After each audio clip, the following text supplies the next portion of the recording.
පින්වත්නි බෝධි වංශ කතාවේ අනුරාධපුර උඩමළුවේ වැඩ සිටින ජයශ්‍රී මහ බෝධින් වහන්සේ තරම් ප්‍රාතිහාර්ය පාපු වෙනත් බෝධින් වහන්සේ නමක් නැහැ. වෙනත් ශාඛාවක් නැහැ. වෙනත් වෘක්ෂයක් නැහැ. බෝධින් වහන්සේගේ ශාඛාව අඩි 10ක් උසයි. රියන් 10ක් උසයි ඒ ශාඛාව. ඊළඟ අතු 5යි තියෙන්නේ. ඒ අතු පහේ එක අතක චූටි අතු 10 ගානේ තියෙනවා. ඒ හැම ශාඛා පහේම එක මෝරපු ගෙඩියක් තියෙනවා. ඵලයක්. රජ්ජුරුව බෝධින් වහන්සේ රකින්ට කියලා කෑ ගහලා ඒ පිරිසට කියලා බෝධින් වහන්සේගේ නැව මොහොඳට සේන්දු කරනකොටම රළ නවතුණා. යොදුනක් කියන්නේ කිලෝමීටර් 10ක් 12ක් විතර. කිලෝමීටර් 10ක් 12ක් රැල්ල නැහැ. කැඩපත වගේ වතුර. ඊට පස්සේ නැව වේගින් යනවා. හිමීට නෙවෙයි යන්නේ නැව වේගින් යනවා. රජ්ජුරුවන්ට ඊළඟට ඒ කැඩපතක් වගේ උන මේ වතුරේ පස්පියුම් පිපුණා. සුදු නෙළුම්, රතු නෙළුම්, සුදු ඕලු, රතු ඕලු, නිල් මානෙල් පිපෙන්න ගත්තා. ජලජ පුෂ්පයෝ. මොහොතේ මල් පිපෙනවා කියලා අහලා තියෙනවද? පස්පියුම් පිපුණා. ඒ ධර්මාශෝක රජුරෝ ඒ බව සාංචේ කැටයන් වල අදටත් තියෙනවා. ඒ කාලේ හදපු සාංචේ කැටයන් වලට මොහොතේ මල් පිපිලා තියෙනවා. කැටයන් අදටත් තියෙනවා. මම දැකලා තියෙනවා. සාංචේ තොරන් වල. එතකොට මේ මොහොතට සේන්දු වෙනකොට පස්පියුම් පිපුණා. මොහොතේ ජලය සංසිඳිලා ගියා. සෙලවෙන්නේ නැතුව ගියා. මේ ඔක්කොම ටික පින්වත්නි මේ මොහොතට මේ වඩම්මනවත් එක්කම තමයි සිද්ධ වුනේ. රජ්ජුරෝ අඬ මොහොතේ කරක් පමණ මේ වතුරේ ගිල්ල කෑ ගහලා කිව්වා බෝධිගුත්ත මම දඹදිව රාජ්‍යයෙන් 3 වතාවක් ජයශ්‍රී මහ බෝධිනාථට මේ පූජා කරලා කරවටක් දියට ගෙරිලා මේ ඉන්නේ. මගේ මිත්‍ර දේවානම්පියතිස්ස රජ්ජුරුවොත් මං විදිහටම කරක් ජලයේ ගිල්ල ඔය මේ උතුම් බෝධිනාථ පිළිගනිත්වා කියලා ඔබ කෑ ගහලා කියපන් කිව්ව රජුරෝ දකින්නකොට. ජලවැසි මොහොඳු වැසි නාගයන්ට නිල් පාට එළියක් පේනවා උඩ. යට ඉන්න බෑ. ඊට පස්සේ මොහොතෙන් ගොඩට මතු වුණා. මතු වෙනකොට සද්වර්ණ රශ්මි විදින බෝධිනාථ. පේන ගොබ මවාගෙන වට කළා. දැන් නැවට යන්න ඉස්සරහ පේන්නේ නැහැ. ඒ සංගමිතා රහත් තෙරණිය සද්දවිඤ්ඤාලාභී ඉදිරිදි තියෙන ඕනම ඉරිදියා දිවසින් දැක්කා. නාගයෝ මේ ලෝකේ බය නැහැ ගුරුලන්ට තරම් වෙන කාටවත්. ගුරුලෝ සාමාන්‍ය කුසා වගේ විශාල සති. ඒ ගුරුලෝ නයි අල්ලනවා කියන්නේ මෙහෙම මේ අටුවාවේ තියෙනවා මහා සමය අටුවාවේ හොටෙන් ගහනවා කියන මොහොතට. ගහනකොට මොහොත දෙබෑ වෙනවා කියනවා. එතකොට ඇතුලේ ඉන්න නාගයෝ පේනවා. කකුලෙන් අරන් යන ගමන් බෙල්ල කඩලා ලේබනවා කියනවා. ගුරුලෝ. නාගයෝ මනුස්ස ලෝකෙට ඇවිල්ලා විස්මාරු කරගෙන ආවත් වටපිට බලනවා කියනවා කාරණා දෙකකින්. ඒ තමයි අපි වාගේ නාගයෝ තවත් ඉන්නවද කියලායි. ගුරුලෙක් කොයි හරි ඉන්නවද කියලායි. ඒ තරම් ගුරුලන්ට බයයි. ඊට පස්සේ ඒ සංඝමිත්‍රා රහන් තෙරණිය විශාල ගුරුළු වේශයක් මවාගත්තා. ගුරුළු වේශේ මවාගත්තා විතරයි නාගයන්ගේ හොදතෙද ඉවරයි. කෑ ගහලා කිව්වා වෙස්මාරු කරගන්න අපිට බලන්න බෑ බයයි කියනවා. ඊට පස්සේ සංඝමිත්‍රා රහත් තෙරණිය ආය මේ මිහිණි ස්වරූපයෙන් පහළ වුණා. කිව්වා මේ තථාගතයන් වහන්සේගේ බෝධින් වහන්සේ ලග්දිවට වඩම්මන්නේ බාධා කරන්න එපා. අනේ අපිට වඳින්න දෙන්න. අවුරුදු 7ක් වඳින්න දෙන්න. ඊට පස්සේ බෑ. අර පිරිස මේ බලාගෙන ඉන්නවා කිව්ව බෝධින් වහන්සේ වඩම්මන. මාස 7ක් බෑ කිව්වා. අඩු කළා දවස් 7කට ඉල්ලා ගත්තා. ඊට පස්සේ කිව්වා නාගයන් කිව්වා හැබැයි බෝධින් වහන්සේ වඩම්මන්න බෝධින් වහන්සේ හංගන්න හදන්න එපා කිව්වා ගිහිල්ලා නාග ලෝකේ. මේ 3 ලෝකේම බෝධින් වහන්සේ හැංගුවාට පස්සේ ඒ තැන සංඝමිත්‍රාට පෙහෙන්නේ නැහැ කියලා තැනක් නැහැ කිව්වා. හැම තැනම පේනවා කිව්වා. වඩම්මන කිව්වා. කොහොමද ඍජු බව? ඉරදිය කොහොමද? මණික් පෙන ගොබයක් මවාගෙන ස්වර්ණ හස්තයකින් නාගයෝ බෝධින් වහන්සේ වඩම්මගෙන නාලොම්ප සතියක් පූජා කළා. නාග ලෝකේ ඇතුට අරන් ගියා වතුර ඇතුට. මණික් ඇතිරුවා. මුළු නාගයෝම දවස් 7ක් පූජා කළා. බෝධීන් වහන්සේලා තියෙන මනුස්ස ලෝකේ ඒත් අපේ අනුරාධපුරයේ උඩමළුවේ තියෙන බෝධීන් වහන්සේ නාග ලෝකේ සතියක් වැඩ හිටියා. නාලෝ සතියක් පුදලද බෝධිය. ඉතින් ඒ නිසා ඒ නාගයන් 7 වෙනි දවසේ බෝධීන් වහන්සේ ආයෙත් නැවත සේන්දුණා. ඒ වෙලාවේ එක දවසින් ලංකාව කරා ලක්දිවට බෝධීන් වහන්සේ රැගත් නැව සේන්දුණා. දවස් 15ක් දැන් මේ ගමනට ගිහිල්ලා තියෙනවා. එතකොට ඉන්දියාවෙන් බෝධීන් වහන්සේ ලංකාවට වඩම්මනකොටම දිවසින් බලාගෙන ඉන්නේ රහතන් වහන්සේලා. මිහිඳු මහරහතන් වහන්සේ සුමන රහත් තෙරිඳුන්ට පැවරුවා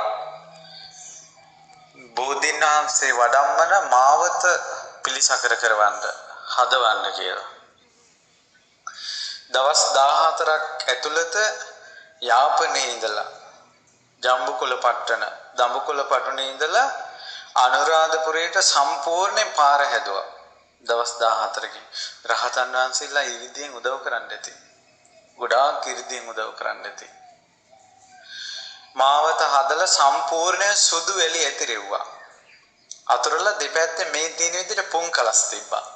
සමුද්‍රාසන ශාලාව කියලා මොහොතයිනේ ශාලාවක් හැදුවා. ඒ ශාලාවට වෙලා බලාගෙන ඉන්නවා. බලාගෙන ඉන්නකොට තව දෙයක් වෙනවා. මිහිඳු මහරහතන් වහන්සේ ඉරිදියක් කළා බෝධීන් වහන්සේ වඩම්මන විදිහ රජුරවන්ට පේනවා ඈතින්. ඉතින් අර ඉරිදියෙන් දැක දැක හිටපු බෝධීන් වහන්සේ මොහොතක් යනකොට මොහොතේ රැළ නැති වුණා. ඇයි කිලෝමීටර 12ක් මොහොතේ රැළ නැති වෙනවනේ. මොහොතේ රැළ නැති වෙලා මෙහෙම රජුරෝ බලාගෙන ඉඳින් මල් පෙපෙනවා වතුරේ දැන්. අම්මෝ මේව ඇස් වලින් බලාගෙන ඉන්නකොට මොනව වෙනව ඇතිදනේ හිතා ගන්න බෑ. රැළ කැඩපතක් වගේ කණ්ණාඩියක් වගේ වෙලා මොහොත මල් පිපෙනවා බලාගෙන ඉද්දි ඈත පුංචියට නැවසෙන් දීගෙන එනවා. රජුරන්ට ඉන්න බෑ. දැන් බෝධිගුත්ත කුමාරයා කෑ ගහලා කිව්වේ නෑ රජුරන්ට ඉන්න බෑ. රජුර මොකද කළේ? මෙහෙම වතුරට බැස්සා. සාදුකාර දුන්නා. සාදුකාර දිදී වතුරට බැහැ බැහැ යනකොට නැව ළඟට ආවා. මේ බෙල්ලක් ළඟට වතුර ගියා. කරවටක් ගිලි රජතුමා බෝධීන් වහන්සේ පූජා කළේ. කරවටක් මොහොතේ ගිලි බෝධීන් වහන්සේ ගත්තේ. ලේසි නෑ බෝධීන් වහන්සේ. දිව්‍ය තූර්ය නාද රජුරවන්ට ඇහෙනවා. සංක නාද ඇහෙනවා. අහසේ මේ චාමර වලින් පවන් සලනවා පේනවා සලන කෙනෙක් පේන්නේ නැහැ. මේ වගේ ශේසත් දරනවා බෝධීන් වහන්සේට පේනවා. මේ දිව්‍ය ලෝකේ තියෙන ශේසත් වගේ. මේ වගේ ශේසත් උඩින් අල්ලනවා පේනවා අල්ලන කෙනෙක් පේන්නේ නැහැ. ඉතින් රජතුමාට පුදුම ප්‍රීති හිතා ගන්න බැරි සතුටක්. මිහිඳු හිමියන් මිහිඳු මහරහතන් වහන්සේ ලංකාවේ ඉඳලා රහතන් වහන්සේලා පිරිවරාගෙන බෝධීන් වහන්සේ දෙස බලාගෙන සිටිනවා. රජතුමා අනිත් නැව් වලින් බෝධිගුත්ත ආදී කුමාරවරු බැස්සා. රජතුමාත් එක්ක එකතු වෙලා විශාල රම් පාත්‍රේ වඩා හිඳවල ගෙනලා සමුද්‍රාසන ශාලාවේ පිහිටවනවා. ලංකාවට වඩම්මනකොට මහ පොළොව හෙලවෙන්න ගත්තා. මල් වැසි ඇදහෙලෙන්න ගත්තා. දිව්‍ය ශංඛ නාද ඇහෙන්න පටන් ගත්තා. ලංකාවේ දෙවරු පිරිවරා ගත්ත බෝධීන් වහන්සේ වටා. බෝ වරුණහන්ඩ මෙහෙම පිරිවරා ගන්නවා නම් බෝධීන් වහන්සේ වඩම්මනකොට කොහොම ඉන්න ඇතිද? මහ විශාල දේව සමූහයක් ආකාශය වෙනස් වෙලා ගියා. ගස් කොළන් වෙනස් වුණා.